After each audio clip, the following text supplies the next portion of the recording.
हम यहाँ के प्रतिनिधि निर्वाचित नहीं हुए, जिसका मुझे बहुत अफसोस रहता है। कुछ दिन पहले सभापति यादव जी का इंटरव्यू किया था। कौन सभापति? पुट्टू यादव के नाम से, पूर्व ब्लॉक प्रमुख। कहाँ के रहने वाले? विनायका के। अच्छा। आप अनभिज्ञ हैं। 4.5 लाख लोग पट्टी में हैं, उसमें कोई एक सभापति भी होंगे। हमारे ऐसे साथी थे जो चेहरे से मेरे पास थे, मन से कहीं और थे। अब ये कहना चाह रहे हैं हमें तो अपनों ने लूटा। अब अपने होते तो कैसे लूटते? ये 2/3 बहुमत दे दीजिए, क्या करना चाहते हैं आप लोग? देश का विकास कह रहे हैं बहुत बड़े फैसले लेंगे मोदी। देखिए, नमस्कार, आप देख रहे हैं मैं अर्पित आलोक मिश्रा। आज हमारे साथ हैं योगी सरकार के पूर्व मंत्री राजेंद्र प्रताप सिंह और मोती सिंह जी, और आज इनसे जानेंगे मंत्री जी, इस बार आपको लग रहा है वापसी हो पाएगी? हमारी नहीं, सरकार, मोदी सरकार के बारे में नहीं, हमारे बारे में आप पूछते तो बताते। कभी तो नहीं, अभी तो हमारी वापसी 27 के पहले संभव नहीं है। 24 वाले में कोई रुचि नहीं थी। भारतीय जनता पार्टी पूरी दुनिया की सबसे बड़ी पार्टी है और मोदी जी का चेहरा है, मोदी जी का नाम है। मोदी जी के नाम पर हर काम में सफलता मिलेगी, ऐसा मेरा विश्वास है। अब 2024 का आपने जिक्र किया था, कभी मन में नहीं आया कि आप भाई प्रतापगढ़ का प्रतिनिधित्व करें? सांसद के तौर पे भी आप चुनाव मन में आया था कभी, या अब इस बार आया था?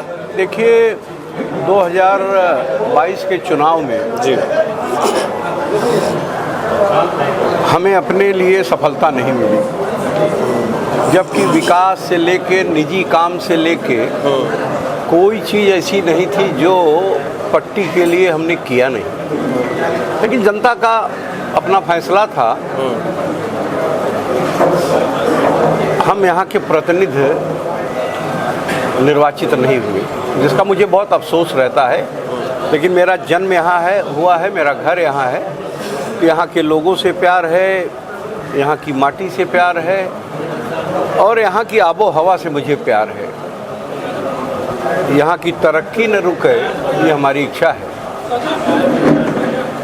प्रतापगढ़ में हम ही को सब मिले, ये हमारी इच्छा नहीं है। न हमने रुचि किया, न हमने पार्टी से कोई टिकट मांगा, न पार्टी से कोई आवेदन किया था। राज्यसभा के लिए मेरा मन था। पार्टी के प्रदेश अध्यक्ष जी ने मुझसे चर्चा किया था, मैंने ज़रूर कहा था कि चुनाव लड़ने की इच्छा नहीं है, अगर संभव हो तो राज्यसभा में पार्टी विचार करे। पार्टी ने विचार किया, किसी कार्यकर्ता को दिया।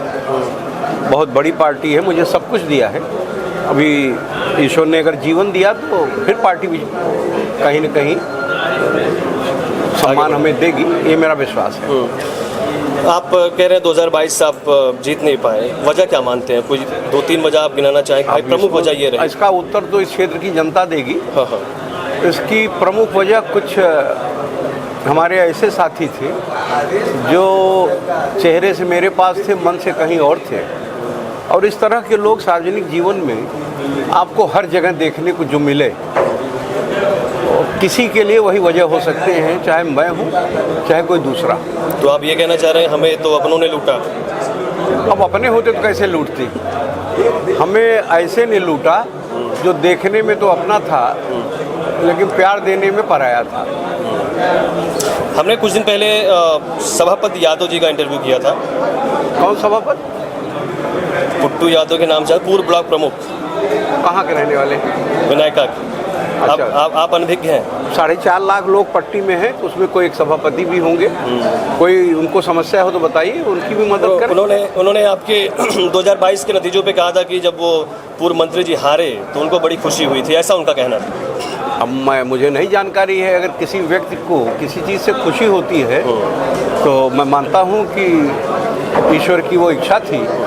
और एक व्यक्ति की खुशी के लिए अगर हमारा हारना जरूरी था तो मुझे कोई इससे शिकायत नहीं। ठीक है, अभी मुख्तार अंसारी का मामला आपने सुना होगा, वो बांदा जेल में उनकी मृत्यु हो गई है, उस पर क्या रिएक्शन है? आरोप लग रहे हैं सरकार पे कि उन्हें धीमा जहर दिया गया और इस वजह से उनकी मौत हुई, कुछ कहना चाहिए? अभी आपने कहा ना जी, मेरे चुनाव में सफल न होने का कारण, तो उसमें आपने कहा अपनों ने लूटा।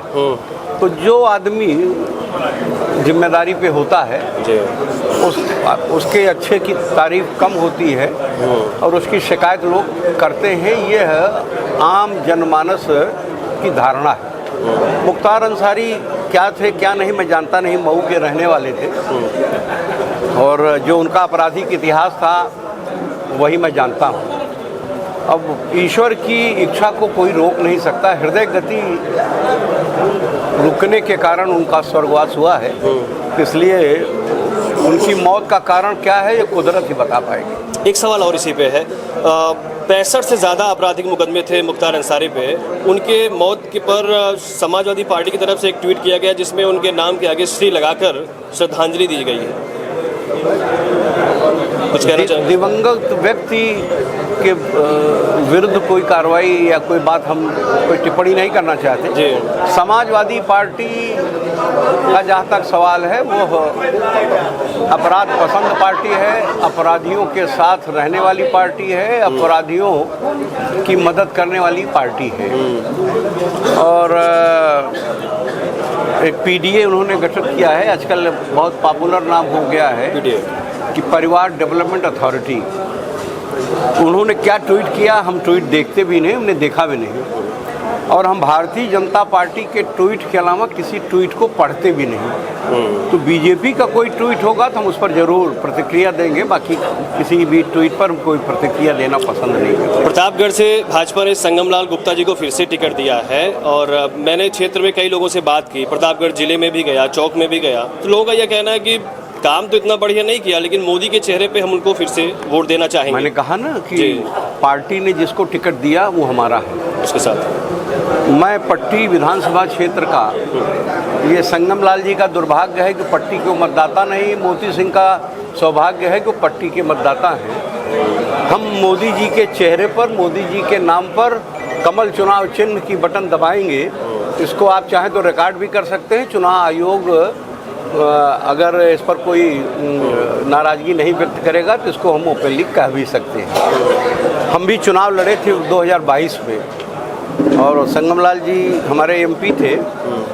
पूरे चुनाव में एक दिन उन्होंने कृपा की थी और दीवानगंज से ढकवा तक उनका दौरा भी हुआ था और मुझे तो लगता है कि उनका दौरा हुआ नहीं तो और ज़्यादा वोट से हार जाते। उनके दौरे से ही जीतते जीतते बचे। हम उनके प्रति आभारी हैं और चुनाव में कमल के चुनाव चिन्ह की बटन को दबाकर भारतीय जनता पार्टी को विजयी बनाने में कोई कोर कसर नहीं बाकी लगा रखा। संगमलाल जी की आपने इतनी तारीफ कर दी, इस पूजे जो बीता 5 साल रहा, नंबर देना चाहेंगे 10 में से आप कितना नंबर देंगे उनके कार्यकाल को? अब मैं किसी स्कूल का अध्यापक कभी नहीं रहा इसलिए कापी कभी जांची नहीं। 5 वर्षों में जो पट्टी में उन्होंने किया हो मुझे कोई जानकारी नहीं है और मैं यहाँ का विधायक था, मुझसे कोई परामर्श भी नहीं। लेकिन अगर कोई काम उन्होंने किया है तो उसका एक श्वेत पत्र जारी करेंगे, उसको जनता जान लेगी और जनता फैसला कर लेगी। क्या सीटें देख रहे हैं आप मोदी सरकार को लेकर? 400 पार। 400 पार आप भी देख रहे हैं? अरे हम तो 500 देख रहे हैं। अच्छा, एक बड़ी चर्चा ये 2/3 बहुमत दे दीजिए, क्या करना चाहते हैं आप लोग? देश का विकास कह रहे हैं बहुत बड़े फैसले लेंगे मोदी। देखिए, इस विपक्ष ने हमारे देश की अस्मिता के साथ खिलवाड़ किया, हमारे देश के सम्मान के साथ खिलवाड़ किया। विश्व के अन्य देशों में भाजपा की प्रतिष्ठा जो 10 वर्षों में मोदी जी के नेतृत्व में बढ़ी वह 47 से लेकर 14 के बीच तक नहीं बढ़ी। इसलिए मोदी जी का कोई विकल्प नहीं है।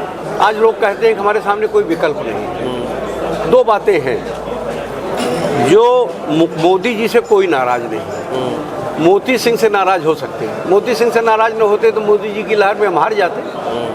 तो मैं मानता हूं कि मेरी नालायकी है उसमें मोदी जी भाजपा क्या करेगी। अगर संगमलाल जी भी हमारी तरह नालायक होंगे तो हमारी तरह उन्हें परिणाम मिलेगा। हमसे ज़्यादा लायक होंगे तो मोदी जी के नाम पर वो दिल्ली फिर पहुंच जाएंगे। अच्छा, आप अपने आप को नालायक भी कह दे रहे हैं, बट मेरा ये मानना है जैसे कि आप, मैं देख रहा था इस हॉल में, मतलब कोई भी ऐसा होगा शायद जिसका आप नाम ना जानते हो, सबको नाम से ही आप पुकारते हैं। ये प्लस पॉइंट है आपके लिए? अब मेरा परिवार है, मैं इनके बीच में खेला हूँ, कूदा हूँ, टहला हूँ, खिलाया हूँ, कुदाया हूँ, इनको अपने कंधे पर बैठाया हूँ, तो इनको अगर मैं जानता हूँ तो कोई एहसान नहीं करता हूँ, ये मेरा फर्ज है। आपने हमसे बात की, समय निकाला, बहुत बहुत धन्यवाद। अपने शहर की खबरों को पाने के लिए हमारे चैनल न्यूज़ बुक 24 को सब्सक्राइब करें। हमारा वीडियो अगर आपको पसंद आया हो तो इसे शेयर करें और कमेंट में अपनी राय देना न भूलें।